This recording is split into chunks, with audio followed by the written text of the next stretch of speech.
Last ভিডিওতে আমরা এখানেই শেষ করেছিলাম যে আমাদের যদি একটা কোড দেয়া থাকে এবং সেটার এক্সাক্ট অ্যানালাইসিস করতে না বলে, তাহলে কি আমরা অ্যাসিম্পটোটিক নোটেশন দিয়ে শর্টকাটে রিপ্রেজেন্ট করতে পারবো। তো এই কোডগুলো আমরা আরেকবার একটু রিভিউ করে নিই। যে এখানে প্রথম কোডটাতে কি হচ্ছে, I1 থেকে n পর্যন্ত যাচ্ছে এবং প্লাস ইকুয়াল 3 হচ্ছে, তার মানে কি প্রত্যেকটা স্টেপে 3 করে ইনক্রিমেন্ট হচ্ছে। তখন আমরা কি বলেছিলাম, যদি প্লাস প্লাস করে বাড়ে বা প্লাস ইকুয়াল 2 করে ইনক্রিজ হয়, প্লাস ইকুয়াল 4 বা প্লাস ইকুয়াল 3, যদি প্লাস প্লাস করে বাড়ে অথবা মাইনাস মাইনাস করে কমতে থাকে, তাহলে আমরা সেটাকে কি লিনিয়ার ফাংশন হিসেবে রিপ্রেজেন্ট করতে পারবো। সেখানে যেহেতু ভেরিয়েবল হচ্ছে এন, লিনিয়ার ফাংশন হিসেবে অর্ডার অফ এন দিয়ে আমরা রিপ্রেজেন্ট করতে পারবো। সেম ভাবে এখানে যেহেতু প্লাস প্লাস করে ইনক্রিমেন্ট হচ্ছে, 1 থেকে এন পর্যন্ত যাচ্ছে, তো তখন আমরা সেটাকে কি অর্ডার অফ এন দিয়ে রিপ্রেজেন্ট করলাম। আবার আমরা বলেছিলাম যে গুণ আকারে যদি বাড়তে থাকে অথবা ভাগ আকারে যদি কমতে থাকে, তাহলে সেটা কি লগারিদমিক ফাংশন হবে। তাহলে আমরা এই থার্ড নাম্বার কোডটাতে কি হয়েছিল একটু দেখি। যে যে 1 থেকে পি পর্যন্ত যাচ্ছিল এবং প্রত্যেকবার 3 গুণ করে বাড়ছিল, তাহলে এটা যেহেতু গুণ আকারে বাড়ছে তাহলে এটা লগারিদমিক হবে। এবং এখানে কত গুণ করে বাড়ছে, 3, তাই লগের বেস হবে 3 এবং ভেরিয়েবলটা কি, পি, সো এটা লগ 3 বেস পি। আবার আমরা কি বলেছিলাম, লুপের কন্ডিশনে টাইম কমপ্লেক্সিটি যত হবে, লুপের ভেতরে লাইনগুলো কমপ্লেক্সিটিও কি ততই হবে। আবার এই কেসে কি I1 থেকে এন পর্যন্ত যাচ্ছে, প্রত্যেকবার কি 1/4 হচ্ছে, তাহলে কি ভাগ আকারে কমছে, এই ক্ষেত্রেও কি আমাদের লগারিদমিক ফাংশনই হবে। কত করে ভাগ হচ্ছে, 4, তাই লগের বেস হচ্ছে 4। আর এখানে আমাদের ভেরিয়েবলটা কত, এন, তাই আর্গুমেন্ট হচ্ছে এন। তাহলে চলো যে আমরা এই জিনিসগুলো রিভিউ করার পরে আরো কিছু প্রবলেম সলভ করি। তো আজকে আমরা এই এক্সাম্পলটা দেখি যে আমরা তো আগে নেস্টেড লুপ করে আসছি। তো এখানে কি একটা নেস্টেড লুপ আমাদেরকে সলভ করতে বলেছে। তো আগেও আমরা কিছু নেস্টেড লুপ সলভ করে আসি, যেমন এই নেস্টেড লুপটা যদি একটু রিভিউ করি। খেয়াল করো কি হচ্ছে, আউটার লুপে I1 থেকে এন পর্যন্ত যাচ্ছে, প্রত্যেকবার ডাবল হচ্ছে। যতবার আউটার লুপ ট্রু হবে, ততবার ভেতরে ঢুকে কি যে 0 থেকে এম পর্যন্ত যাচ্ছে এবং প্রত্যেকবার 3 করে বাড়ছে। তাহলে এখানে খেয়াল করো, ইনার লুপ এটা কিন্তু প্রত্যেকবারই, আউটার লুপে আই ভেরিয়েবল যতই হোক না কেন, ইনার লুপ কিন্তু প্রত্যেকবারই 0 থেকে এম পর্যন্ত যাচ্ছে এবং এটা কিন্তু আউটার লুপের উপর ডিপেন্ড করছে না। তো আউটার লুপ যতবার ট্রু হবে ততবারই কি ইনার লুপ জে থেকে 0 পর্যন্ত যাবে এবং প্রত্যেকবার 3 করে বাড়বে। তাহলে আমরা এটাকে বলতে পারি এটা হচ্ছে একটা independent inner loop. Independent inner loop যেটা আউটার লুপের উপর ডিপেন্ড করে না। তখন আমাদের সলিউশন অ্যাপ্রোচটা কেমন ছিল, আমরা বের করেছিলাম ইন্ডিভিজুয়ালি প্রত্যেকটা স্টেপে ইনার লুপ কতবার ট্রু হবে, তারপর আউটার লুপ কতবার ট্রু হচ্ছে সেটা দিয়ে মাল্টিপ্লাই করে দিতাম। এবার আমরা আমাদের আজকের প্রবলেমটায় আসি। আমাদের আজকের প্রবলেমটা কি হচ্ছে, I = 0 থেকে এন পর্যন্ত যাচ্ছে, প্রত্যেকবার I1 করে বাড়ছে এবং আউটার লুপ যতবার ট্রু হবে ভেতরে কি হচ্ছে, যে 2 থেকে আই পর্যন্ত যাচ্ছে এবং প্রত্যেকবার 1 করে ইনক্রিমেন্ট হচ্ছে। এবং যতবার ইনার লুপ ট্রু হচ্ছে ভেতরে ঢুকে যে প্রিন্ট করে দিচ্ছে। এখন খেয়াল করো যে ইনার লুপ কি হচ্ছে, যে 2 থেকে আই পর্যন্ত যাচ্ছে, এই যে আই, এটা কি আউটার লুপের ভেরিয়েবল না। তার মানে আউটার লুপে আই এর কারেন্ট ভ্যালু কত তার উপর ডিপেন্ড করবে ইনার লুপ আসলে একটা পার্টিকুলার স্টেপে কতবার এক্সিকিউট হবে। তাহলে আমরা বলতে পারি এই কেসে কি আমাদের ইনার লুপ আউটার লুপের উপরে ডিপেন্ডেন্ট, এই কেসে আমরা বলতে পারি ইনার লুপ আউটার লুপের উপরে ডিপেন্ডেন্ট। তাহলে যদি ডিপেন্ডেন্ট হয়, তাহলে আমাদের সলিউশন অ্যাপ্রোচটা একটু ডিফারেন্ট হয়ে যাবে। তখন আমরা আলাদা আলাদা ভাবে বের করব যে প্রত্যেকটা স্টেপে আই এর ভ্যালু এর জন্য ইনার লুপ কতবার এক্সিকিউট হবে, তারপরে প্রত্যেকটা স্টেপেরটা সাম করে কি আমরা সেকেন্ড লাইন এবং থার্ড লাইনের টোটাল টাইম কমপ্লেক্সিটি পাবো। তাহলে চলো আমরা কম্পিউটেশন স্টার্ট করি, 1 নম্বর লাইন থেকে স্টার্ট করি।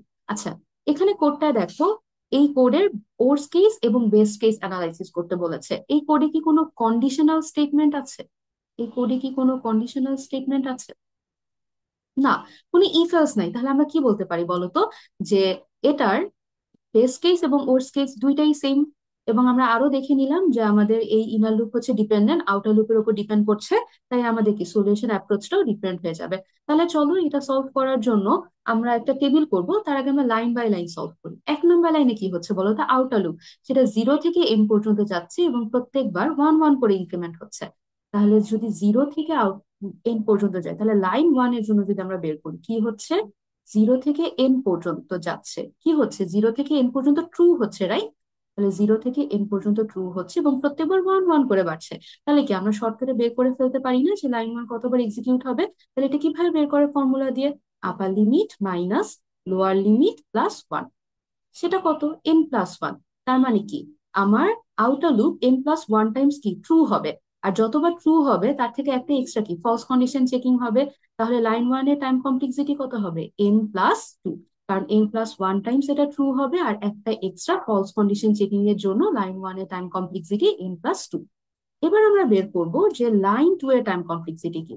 আমরা আগেই দেখেছি যে লাইন টু মানে ইনার লুপ, সেটা আউটার লুপের উপর ডিপেন্ড করে, যে আউটার লুপে এখন আই এর ভ্যালু কত তার উপরে ডিপেন্ড করবে যে ইনার লুপ আসলে কতবার এক্সিকিউট হবে টু থেকে আই পর্যন্ত। তাহলে আমরা একটা টেবিল করে ফেললাম, এরকম একটা টেবিল। এই টেবিলটা তোমাদের এক্সামে দেখানো দরকার নেই, জাস্ট আমরা কিভাবে ক্যালকুলেট করবো সেটা দেখানোর জন্য। তাহলে আমরা লাইন টু এবং লাইন থ্রি কতবার এক্সিকিউট হবে সেটা দেখবো। দেখো আউটার লুপ কত থেকে শুরু হচ্ছে, i=0 থেকে, ওকে, i=0 থেকে। আর ইনার লুপ কি হবে, যতবার আউটার লুপ ট্রু হবে ততবার ভেতরে ঢুকে কি ইনার লুপটা এক্সিকিউট হবে। ইনার লুপ কি হচ্ছে, যে টু থেকে আই পর্যন্ত যাচ্ছে, ওকে। তাহলে এই কেসে যে শুরু হচ্ছে টু পর্যন্ত। তাহলে কন্ডিশনটা কিভাবে চেক হবে, যে <<0 > 0। এই কেসে আই এর ভ্যালু 0, এটা কি ট্রু হচ্ছে, না এটা ফলস। তাহলে কি বলতো, 2 নম্বর লাইনের কন্ডিশন একবার চেক হচ্ছে। যখন i=0 প্রথম স্টেপে, তখন কি 2 নম্বর লাইনের কন্ডিশন একবার চেক হচ্ছে, এবং যেহেতু এটা ফলস হচ্ছে তাই 3 নম্বর লাইনে গিয়ে প্রিন্ট করছে না। তাই i=0 এর জন্য লাইন টু একবার এবং লাইন থ্রি 0 বার এক্সিকিউট হবে। এর পরের স্টেপে আউট, তাহলে কি ইনার লুপে এক্সিকিউট হওয়ার পরে কি সে আবার কি আউটার লুপে জাম্প ব্যাক করবে। তাহলে আউটার লুপে এর পরের স্টেপে আই এর ভ্যালু কত হবে, আই যেহেতু 1 করে বাড়ছে, তাহলে এর পরের স্টেপে আই এর ভ্যালু হবে 1। তাহলে আই এর ভ্যালু 1 নিয়ে ভেতরে ঢুকলো, ইনার লুপে যে কত থেকে শুরু হচ্ছে, টু থেকে কত পর্যন্ত যাবে, আই পর্যন্ত। তাহলে এই স্টেপেও যে টু থেকে শুরু হচ্ছে, তাহলে কন্ডিশনটা কিভাবে চেক করবে, যে i আই। এখানে আই এর ভ্যালু কত, 1। তাহলে এখনো কি হচ্ছে বলো তো, কন্ডিশন ফলস হচ্ছে। তাহলে কি লাইন টু এর কন্ডিশন একবার চেক হচ্ছে, এবং সেটা ফলস হওয়ার কারণে ভেতরে ঢুকে 3 নম্বর লাইন আর প্রিন্ট করলো না। এরপরের স্টেপে কি আয়ের ভ্যালু আবার 1 বেড়ে যাবে, টু হবে। এখন ইনার লুপ কত থেকে যাবে, কত থেকে শুরু হবে, টু থেকে। আর কন্ডিশনটা কিভাবে চেক করবে, যে i আই। এখানে আই এর ভ্যালু 2। তাহলে এখন কি হচ্ছে বলো তো, ট্রু হয়ে যাচ্ছে। তাহলে জে এর ভ্যালু 2। তাহলে যে i আই এটা ট্রু হয়ে যাওয়ার কারণে কি, যে আমার ইনার লুপের ভেতরে গিয়ে একবার প্রিন্ট করে আবার কি ইনার লুপেই ব্যাক করবে। তাহলে এর পরের স্টেপে ইনার লুপে জে এর ভ্যালু কত হবে, যে কত করে বাড়ছে, প্লাস প্লাস করে, তার মানে জে এর ভ্যালু 1 বেড়ে 3 হবে। বাট এখন কি হচ্ছে বলতো, কন্ডিশন কি ফলস হয়ে যাচ্ছে না। তাহলে কি হলো বলতো, যখন i=2, তখন লাইন টু এর কন্ডিশন চেক হলো 2 বার।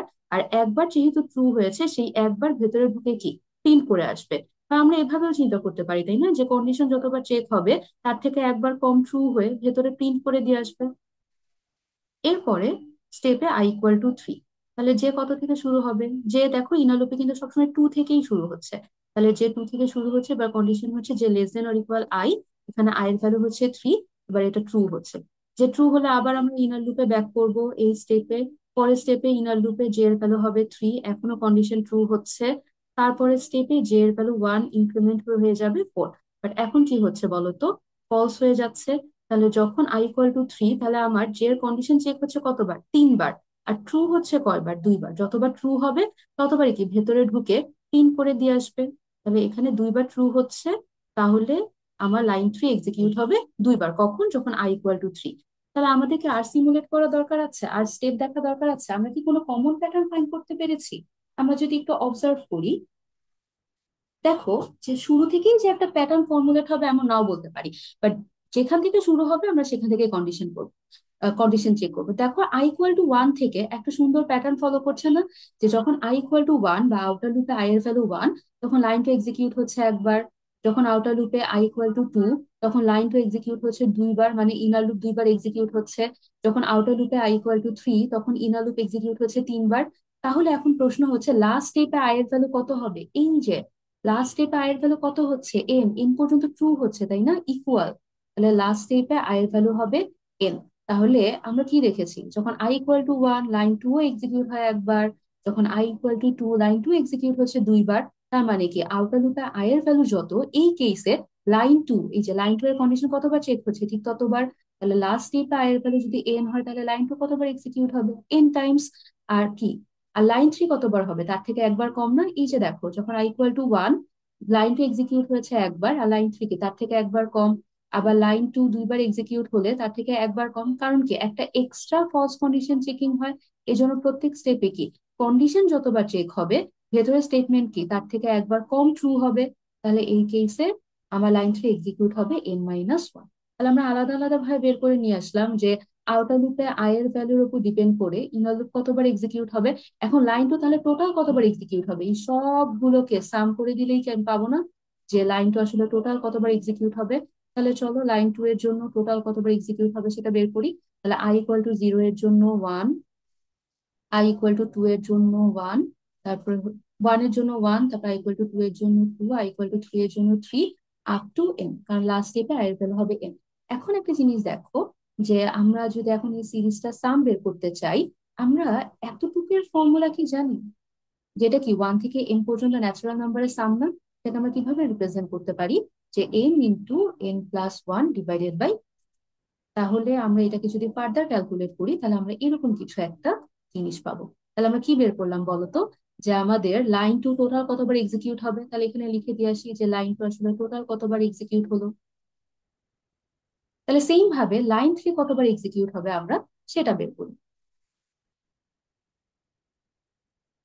তাহলে লাইন 3 এর জন্য, তাহলে লাইন 3 কি, জিরো, জিরো গুলো যোগ করা দরকার নেই, 1 2 আপ টু কি n-1, 1 + 2 আপ টু n-1। তাহলে এখন আমরা যদি এটা কম্পিউট করি, এটা কি 1 থেকে n-1 পর্যন্ত নাম্বারের সাম। আমরা ধরে নিই লাস্ট টার্মটা হচ্ছে পি। তাহলে আমরা এটাকে কি বলতে পারি, 1 থেকে পি পর্যন্ত নাম্বারের সাম, তাহলে এটাকে কি লিখতে পারি, p × p+1 ডিভাইডেড বাই 2। তাহলে এখন আমাদের কাজ কি, পি কে n-1 দিয়ে রিপ্লেস করা, যেখানে যেখানে পি আছে সেখানে সেখানে কি n-1, যে এই পি এর জায়গায় n-1 আবার এই পি এর জায়গায় n-1 বসিয়ে যদি আমরা ক্যালকুলেট করি তাহলে আমরা এমন কিছু একটা পাবো, n × n-1 ডিভাইডেড বাই 2। আর এটাকে ফার্দার ক্যালকুলেট করলে পাবো n² - n divided by 2, n² - n divided by 2। তারপরে কি, এখানে যেহেতু কন্ডিশনাল স্টেটমেন্ট নাই, মানে কোনো ইফ এলস নাই, তাহলে আমরা কি বলতে পারি, যেহেতু কোনো ইফ এলস নাই তাহলে এখানে কি বেস্ট কেস এবং ওয়ার্স্ট কেস সেম হবে। তাহলে যে কোনো একটা বের করে অন্যটা আমরা লিখে দিব সেম, যে কোনো একটা বের করে অন্যটা লিখে দিব সেম। এবার যদি আমি অ্যাসিম্পটোটিক নোটেশন দিয়ে টাইম কমপ্লেক্সিটি বের করতে চাই, আমরা কি করি বলতো, প্রত্যেকটা টার্ম সাম করি। তাহলে সাম করার পর আমরা শর্টকাট কি অ্যাপ্লাই করি, যে সবচেয়ে বড় যে টার্মটা সেটা রেসপেক্টে রিপ্রেজেন্ট করি। তাহলে লাইন 1 এর জন্য সবচেয়ে বড় টার্ম হচ্ছে n, লাইন 2 এর জন্য সবচেয়ে বড় টার্ম n², লাইন 3 এর জন্য সবচেয়ে বড় টার্ম কি n²। তাহলে আমি যদি অ্যাসিম্পটোটিক নোটেশন দিয়ে টাইম কমপ্লেক্সিটি রিপ্রেজেন্ট করতে চাই, এটাকে কি লিখতে পারবো, অর্ডার অফ n²। যেহেতু কোনো ইফ এলস নাই তাহলে ওর্স্ট কেস এবং বেস্ট কেস দুটোই সেম হবে। তাহলে বেস্ট কেসে আমরা কি পাবো, অর্ডার অফ n²। ঠিক আছে। তাহলে আমাদের অ্যাপ্রোচটা কেন ডিফারেন্ট হলো, কারণ কি, এই যে এইটুকুর জন্য, যে আমার ইনার লুপ আউটার লুপের উপর ডিপেন্ড করছে বলেই, যে i = 0 তখন ইনার লুপ একবার এক্সিকিউট হচ্ছে, i = 1 তখন ইনার লুপ একবার এক্সিকিউট হচ্ছে, আবার i = 2 তখন আবার ইনার লুপ দুইবার এক্সিকিউট হচ্ছে। তার মানে ইনার লুপ কতবার এক্সিকিউট হবে সেটা কিন্তু আউটার লুপের ভেরিয়েবল i এর উপর ডিপেন্ড করে। এজন্যই কিন্তু আমাদের এই ডিটেল অ্যাপ্রোচটা দেখতে হলো, যে আমরা প্রত্যেকটা স্টেপে i এর ভ্যালু দেখে বের করলাম যে ওই স্টেপে ইনার লুপ কতবার এক্সিকিউট হবে। তারপরে কি প্রত্যেকটা স্টেপটা আলাদা আলাদা ভাবে বের করে সবগুলো সাম করে কি আমি টোটাল কমপ্লেক্সিটি পেলাম, যে লাইন 2 কতবার এক্সিকিউট হবে। এখন আমরা যদি কিছু শর্টকাট অ্যাপ্লাই করি, যে এখানে তো আমরা একদম ডিটেইলডে ক্যালকুলেট করে দেখলাম যে time complexity order of n² আসলো। এখন এটা কি যদি আমাদের এক্সাক্ট কস্ট অ্যানালাইসিস করতে না বলতো, তাহলে কি আমরা শর্টকাটে এটা করতে পারতাম কিনা। আচ্ছা, আমরা যদি আলাদাভাবে চিন্তা করি তাহলে দেখো, আউটার লুপ 0 থেকে n পর্যন্ত যাচ্ছে, প্রত্যেকবার এক এক করে বাড়ছে, তাহলে এই লাইনের আলাদা টাইম কমপ্লেক্সিটি কি, লিনিয়ার অর্ডার অফ n।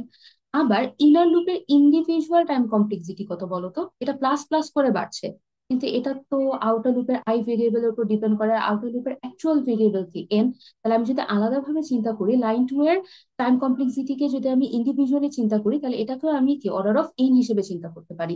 তাহলে ইনার লুপের আলাদাভাবে বা ইন্ডিভিজুয়াল টাইম কমপ্লেক্সিটি n, আবার আউটার লুপ ট্রু হচ্ছে n টাইমস, তাহলে n × n গুণ করে কিন্তু আমি ইভেন্চুয়ালি n² পাবো। যদি আমি শর্টকাট অ্যাপ্লাই করি বা ডিটেল ক্যালকুলেশন করি, আমার ফাইনাল রেজাল্ট কিন্তু অর্ডার অফ n² আসবে।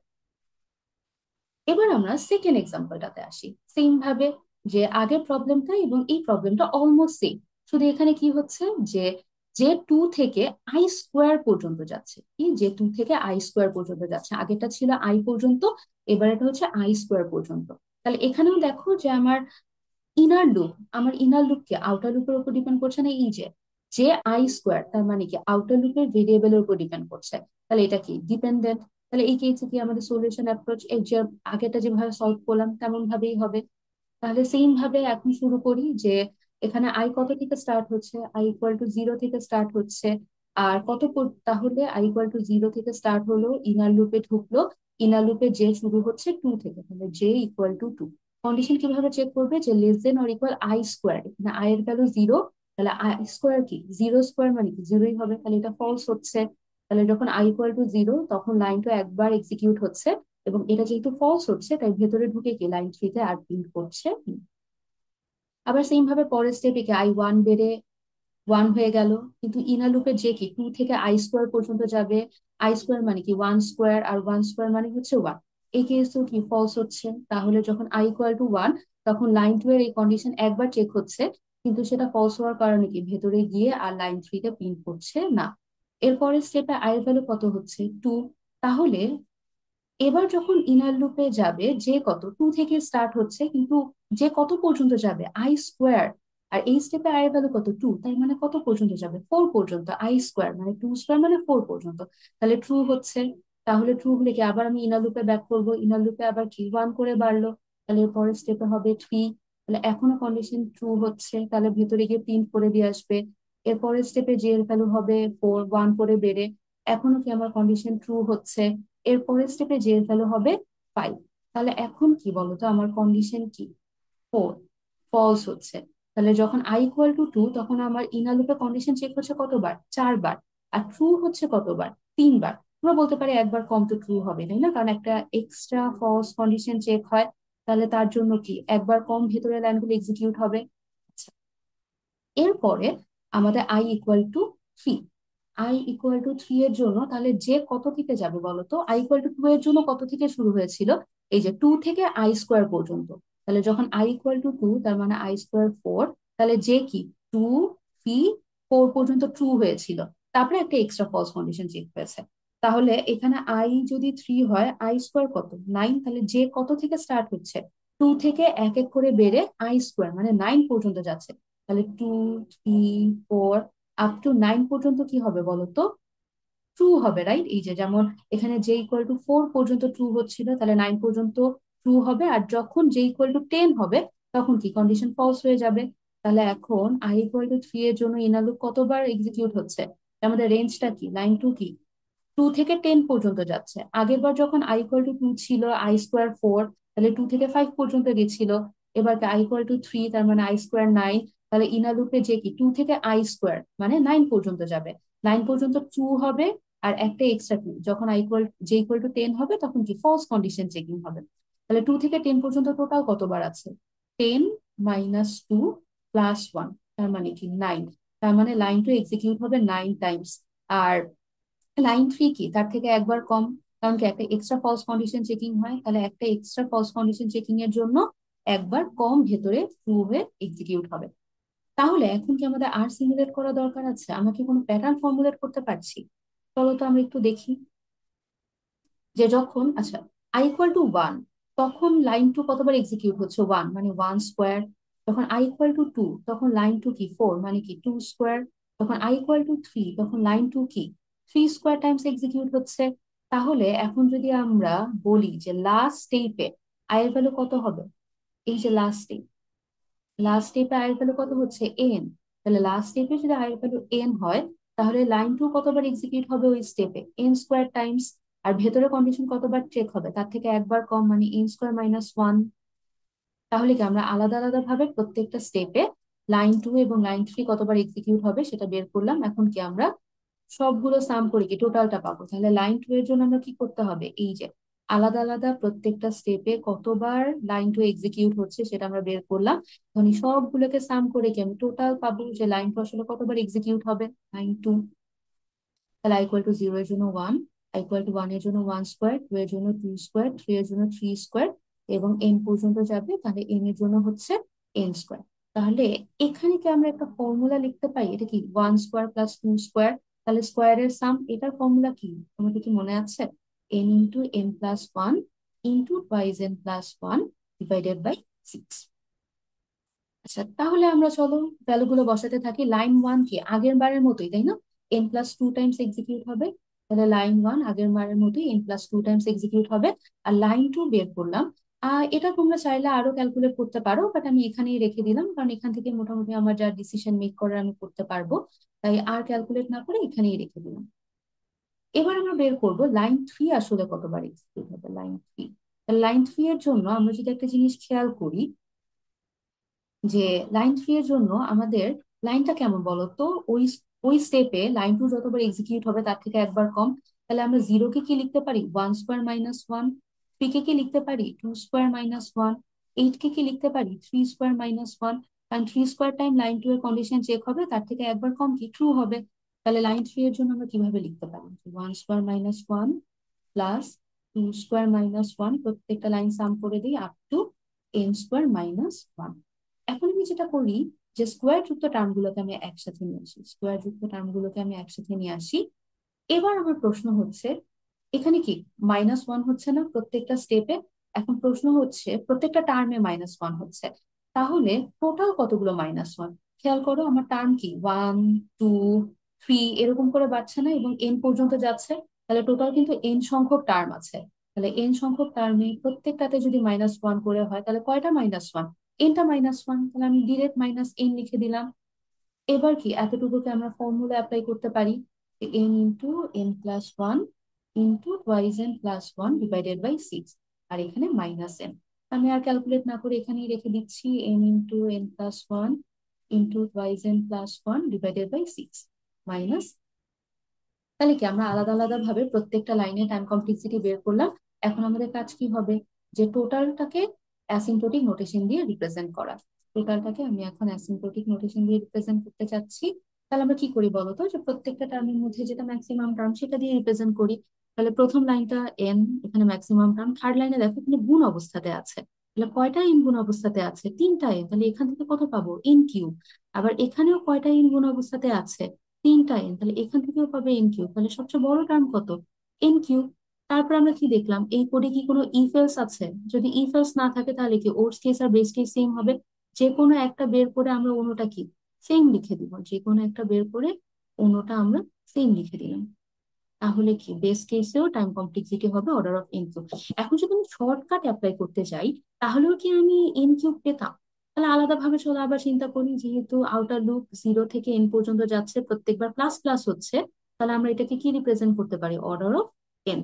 আবার ইনার লুপে আসি, ইনার লুপ ইন্ডিভিজুয়ালি কি প্রত্যেকবার প্লাস প্লাস হচ্ছে, 2 থেকে i², কত পর্যন্ত যাচ্ছে, i²। কিন্তু আউটার লুপের অ্যাকচুয়াল ভেরিয়েবল কি n। তাহলে আমরা কি বলতে পারি, ইনার লুপের টাইম কমপ্লেক্সিটি হচ্ছে n²।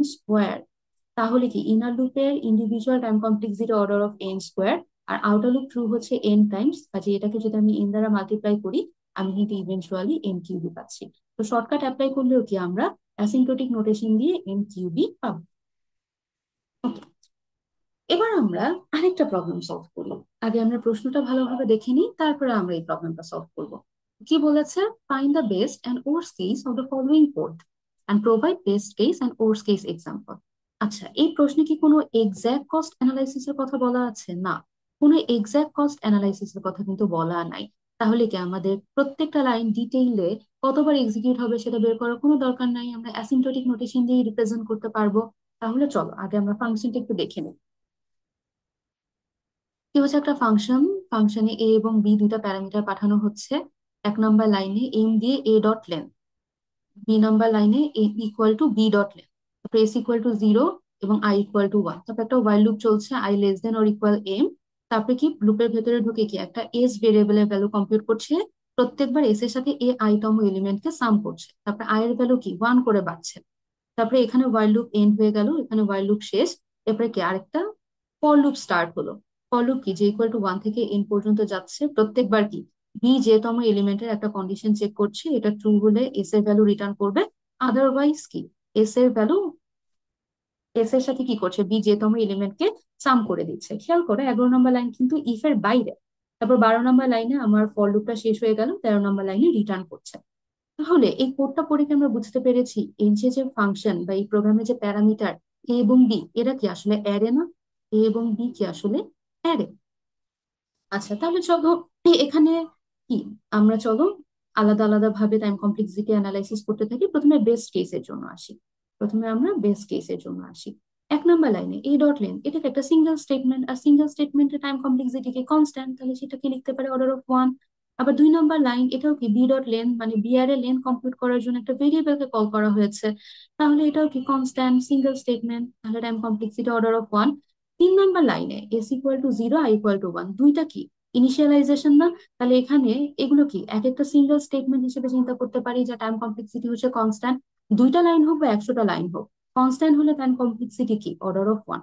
এখন প্রশ্ন হচ্ছে আমরা কনস্ট্যান্ট বলতে কি বুঝি, যে কনস্ট্যান্ট কি, যে আমরা কখন বলবো যে একটা লাইনে টাইম কমপ্লেক্সিটি কনস্ট্যান্ট? যখন দেখবো এই লাইনটা ইনপুটের ওপর ডিপেন্ড করে না, ডাজেন্ট ডিপেন্ড অন ইনপুট। যে আমার এখানে ইনপুট হিসেবে কি আছে বলতো, এ এবং বি দুইটা অ্যারে, এ এবং বি দুইটা অ্যারে সাইজ যাই হোক না কেন, অলওয়েজ কিন্তু এই 3টা লাইন একবার একবার করেই এক্সিকিউট হবে, এগুলো কিন্তু ইনপুট সাইজের উপর ডিপেন্ড করে না। এই জন্য আমরা বলছি এই লাইনগুলো টাইম কমপ্লেক্সিটি হচ্ছে কনস্ট্যান্ট। এবার 4 নম্বর লাইনে একটা ওয়াইল লুপ শুরু হচ্ছে। লুপ কি +1 করে বাড়ছে, যদি +1 করে বাড়ে তাহলে কি আমরা লিনিয়ার হিসেবে রিপ্রেজেন্ট করতে পারি, তাহলে 4 নম্বর লাইনে টাইম কমপ্লেক্সিটি কত, অর্ডার অফ এন। আর লুপের কন্ডিশনে টাইম কমপ্লেক্সিটি যত হবে, লুপের ভেতরে টাইম কমপ্লেক্সিটিও কি তত হবে। কারণ কি লুপের ভেতর কি একবার করে কম এক্সিকিউট হয়, কিন্তু অ্যাসিম্পটোটিক নোটেশনে তো আমরা +-1 নিয়ে কনসার্ন না। কাজেই লুপের কন্ডিশনে টাইম কমপ্লেক্সিটি যত হবে, ভেতরের লাইনগুলো টাইম কমপ্লেক্সিটিও তত হবে। এবার 7 নম্বর লাইন এন্ড, এটা কোনো ভ্যালিড ইনস্ট্রাকশন না, সো এটার আলাদাভাবে কোনো টাইম কমপ্লেক্সিটি নাই। এবার 8 নম্বর লাইন, এটা যে ইকুয়াল টু 1 থেকে এন পর্যন্ত যাচ্ছে, কিভাবে ইনক্রিমেন্ট হচ্ছে সেটা বলা নাই, তাই আমি বাই ডিফল্ট ধরে নিবো এটা 1 1 করে ইনক্রিমেন্ট হচ্ছে।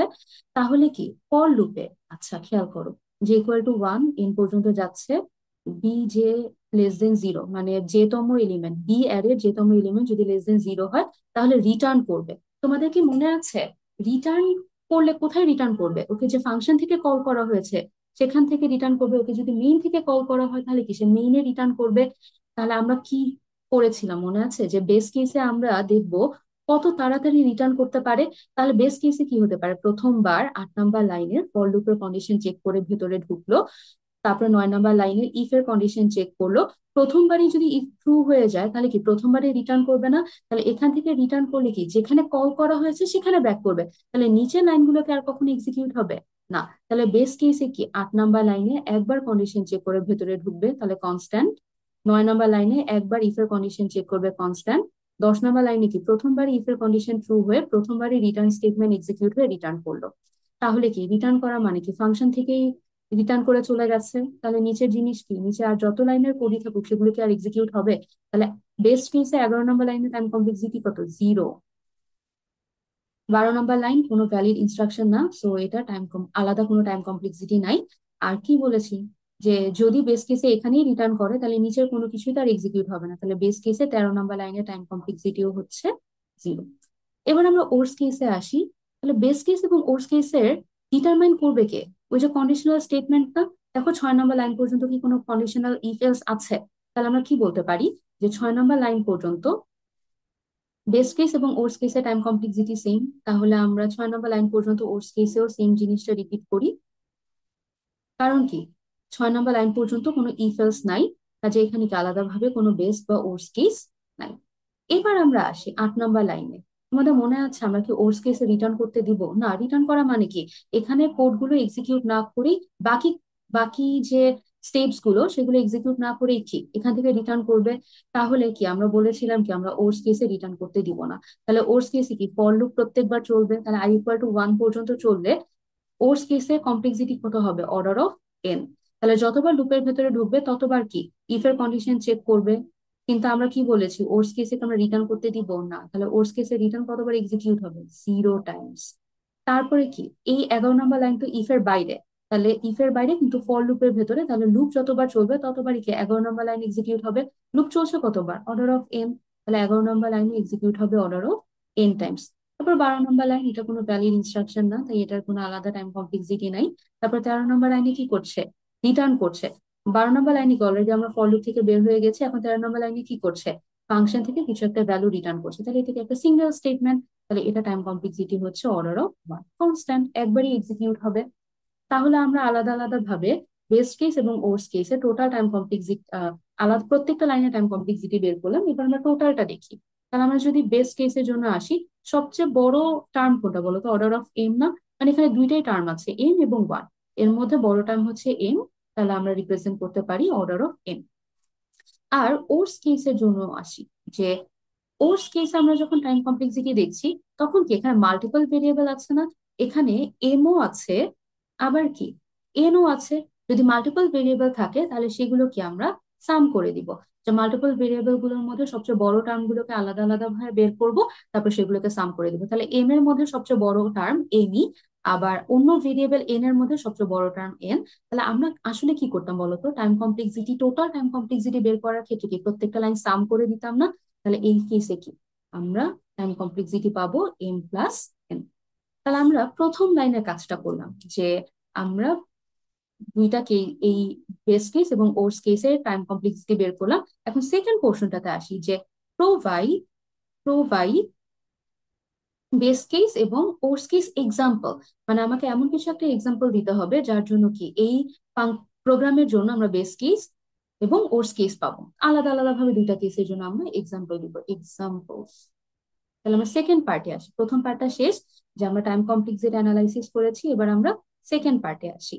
তাহলে প্রথমে আমরা বেস্ট কেসের এক্সাম্পল নিয়ে আলোচনা করি। আচ্ছা, আগে আমাকে বের করতে হবে যে এই প্রোগ্রামে ইনপুট আসলে কে। আমার দেখতে হবে এই প্রোগ্রামে ইনপুট কে, ইনপুট কারা, এ এবং বি। আগে আমরা কি দেখেছি, এ বি কি আসলে অ্যারে, তাই না? তাহলে আমাদের এই ইনপুট এ এবং বি অ্যারে দুটাকে এমন ভাবে ডিফাইন করতে হবে যেন আমরা একটা বেস কেস পাই, আবার অন্য আরেক ভাবে ডিফাইন করতে হবে যার জন্য আমরা ওর্স কেস পাই। তাহলে বেস কেস আর ওর্স কেস কার উপর ডিপেন্ড করে বলতো? কন্ডিশনের উপরে না? তাহলে আমরা চলো দেখি তো কন্ডিশনটা আসলে কোথায় আছে। কন্ডিশনটা কি? এই যে 9 নম্বর লাইনে কন্ডিশন না? সেটা কার উপরে? বি অ্যারের কোন একটা এলিমেন্টের উপরে এই কন্ডিশনটা। এ অ্যারের উপরে কি কোনো কন্ডিশন আছে? কোনো ইফ কন্ডিশন কি এরকম আছে যেটা এ অ্যারের এলিমেন্ট গুলোকে ইনভলভ করে না? তার মানে এই কোডের বেস কেস বা ওর্স কেস সেটা কিন্তু এ অ্যারে এর উপর ডিপেন্ড করছে না, অ্যারে বি এর উপর ডিপেন্ড করছে। তাহলে আমরা এই অ্যারে কে কিভাবে ডিফাইন করতে পারি? যে কোনো অ্যারে। যেহেতু এখানে এ অ্যারে এর উপরে আমার কোনো মানে বেস কেস বা ওর্স কেস ডিপেন্ড করছে না, তাই তুমি একে যে কোনো অ্যারে হিসেবে ডিফাইন করতে পারো, যে মাইনাস এলিমেন্ট দিতে পারো, নেগেটিভ এলিমেন্ট দিতে পারো, যে কোনো ভাবে এ অ্যারে কে ডিফাইন করতে পারো। এবার আমরা আসি যে বি অ্যারে কন্ডিশন কেমন হলে আমরা বেস কেস পাবো। তাহলে আমরা ধরে নিলাম এখানে ইন্ডেক্সিং 1 থেকে স্টার্ট হচ্ছে। তোমাদের পরীক্ষায় যে কোডগুলো দেওয়া থাকবে সেখানে ধরে নিতে পারো সি কোডই দেওয়া হবে এবং ইন্ডেক্সিং 0 থেকে স্টার্ট হবে। বাট আমাদের এই কেসে আমরা যদি দেখি ইন্ডেক্সিং আসলে 1 থেকে স্টার্ট হচ্ছে। তাহলে যে ইকুয়াল টু 1 থেকে স্টার্ট হচ্ছে, প্রথমে কি অ্যারের প্রথম এলিমেন্টটা চেক করবে, কন্ডিশনটা কেমন? এলিমেন্টটা যদি লেস দেন 0 হয়, মানে কি যদি নেগেটিভ হয় তাহলেই রিটার্ন করবে। এলিমেন্টটা যদি নেগেটিভ হয় তাহলেই রিটার্ন করবে। তাহলে বেস্ট কেসে কি হবে? প্রথমবারই রিটার্ন করবে। তাহলে যে ইকুয়াল টু 1 থেকে স্টার্ট করা মানে কি প্রথম এলিমেন্টটা চেক করছে, প্রথম এলিমেন্টটাই যদি লেস দেন 0 বা নেগেটিভ হয়ে যায় তাহলে কি বেস্ট কেসে প্রথমবারই রিটার্ন করবে। প্রথমবার রিটার্ন করলে বি অ্যারে এর বাকি এলিমেন্ট গুলো কি আর চেক করবে না? তাহলে বিআরইটা কেমন হবে বলতো? তার প্রথম এলিমেন্টটা নেগেটিভ হতে হবে, তুমি যে কোনো একটা নেগেটিভ নাম্বার দাও। এরপরে বাকিগুলো তুমি যা খুশি দাও, সেগুলো কিন্তু আর ম্যাটার করবে না। কেন? বাকিগুলো তার চেকই করবে না। বেস্ট কেসে কি প্রথম এলিমেন্টটা নেগেটিভ হলে এখানে কি রিটার্ন করবে, বাকি এলিমেন্ট গুলো কিন্তু চেক করবে না। যে প্রথম এলিমেন্টটা নেগেটিভ হওয়া ইম্পর্টেন্ট, বাকিগুলো তুমি যেমন খুশি তেমন ডিফাইন করতে পারো। এবার আমরা তাহলে ওর্স কেসে আসি, যে ওর্স কেসে তাহলে ইনপুট কেমন হবে? এখানে ইনপুট হচ্ছে দুইটা অ্যারে এ এবং বি। তাহলে আমরা দেখি যে ওর্স কেসে এ এবং বি কেমন হবে। আমরা দেখেছি যে এখানে কন্ডিশনটা কিন্তু শুধুমাত্র বি অ্যারে এর উপর ডিপেন্ড করছে, এ এর উপর ডিপেন্ড করছে না। তাই এ অ্যারে এর উপরে বেস কেস এবং ওর্স কেস যেহেতু ডিপেন্ড করছে না, তাই এই অ্যারে যে কোনো অ্যারে হতে পারে, তুমি নিজের ইচ্ছা মতন যে কোনো একটা অ্যারে ডিফাইন করে দিলে। এবার বি আরে আসি, যে ওর্স কেসে বি আরে কেমন হওয়া উচিত। ওর্স কেসে কি আমরা রিটার্ন করতে দিব? না, ওর্স কেসে কিন্তু আমরা রিটার্ন করতে দিব না।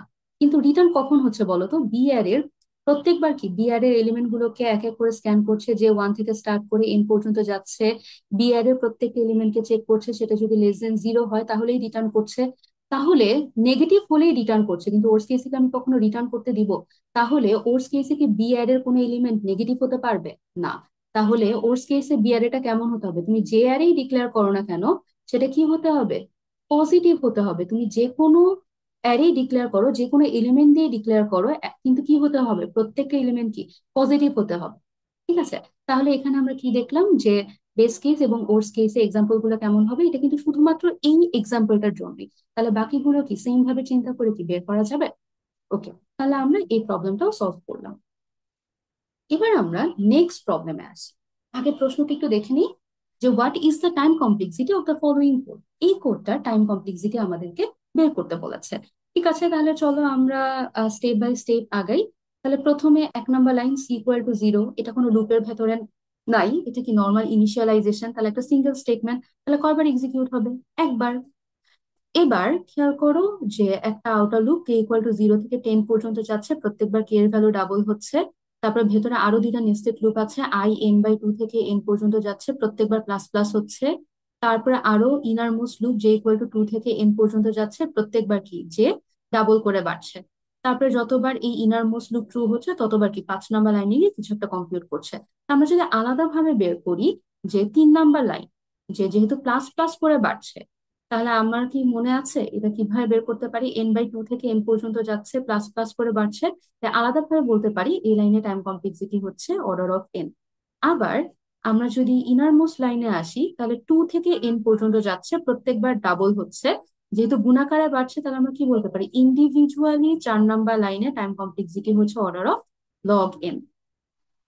এখন 2 নম্বর লাইনে আসো, একটু 2 নম্বর লাইনের জন্য আমি একটু সিমুলেট করি। প্রথমে কে ইকুয়াল টু 0 থেকে স্টার্ট হচ্ছে, হ্যাঁ, লেস দেন 0, তাহলে ট্রু হচ্ছে, যেহেতু ট্রু হচ্ছে তাহলে কি ভেতরে ঢুকে ইনার লুপ গুলো এক্সিকিউট করে আসবে।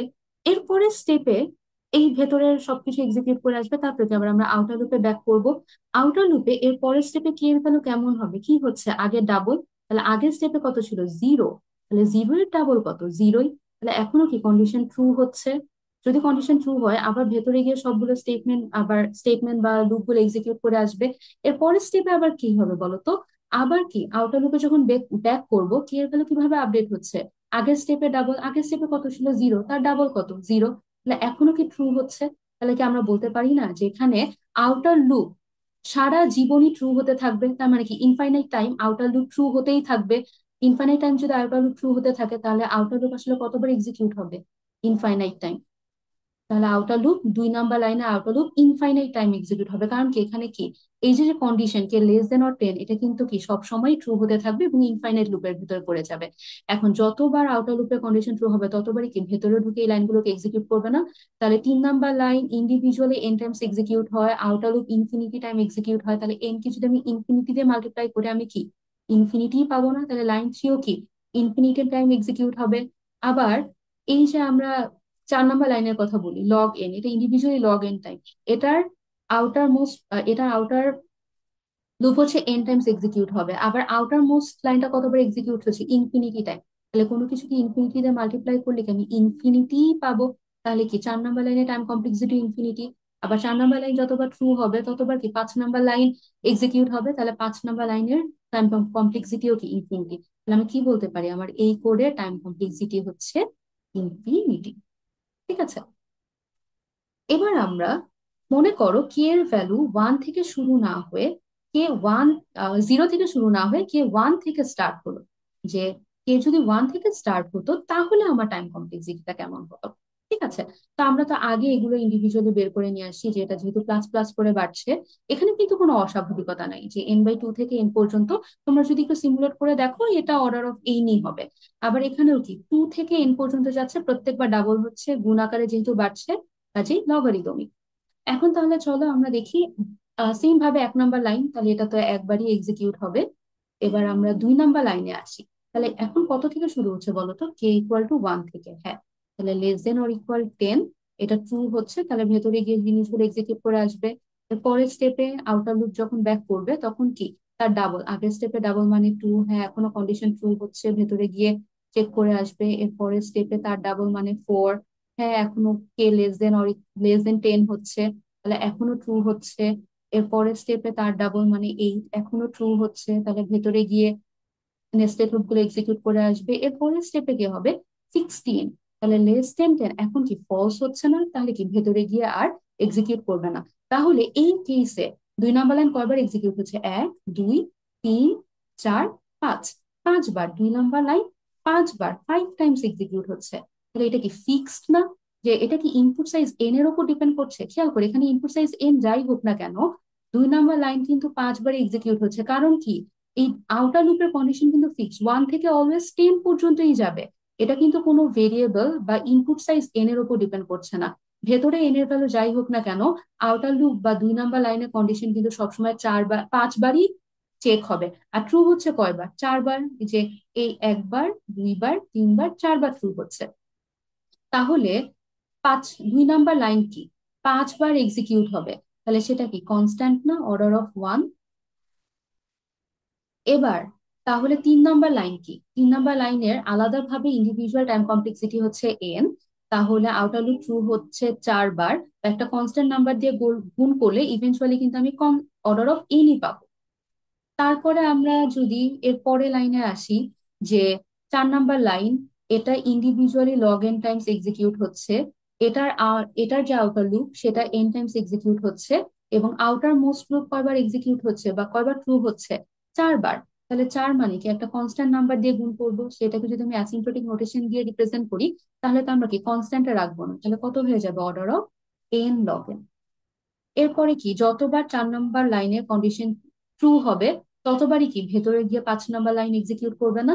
তাহলে কি 4 নাম্বার লাইনের কমপ্লেক্সিটি যত হবে, 5 নাম্বার লাইনের টাইম কমপ্লেক্সিটিও তত হবে। তাহলে এই কেসে আমরা টাইম কমপ্লেক্সিটি কত পাচ্ছি? Order of N log N.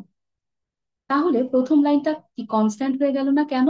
কারণ এটা কিন্তু অলওয়েজ 1 থেকে 10 পর্যন্তই যাবে, অলওয়েজ 1 থেকে 10 পর্যন্ত যাবে, এটা কিন্তু ফিক্স। এটা কি ইনপুট সাইজ এন এর উপর ডিপেন্ড করছে না।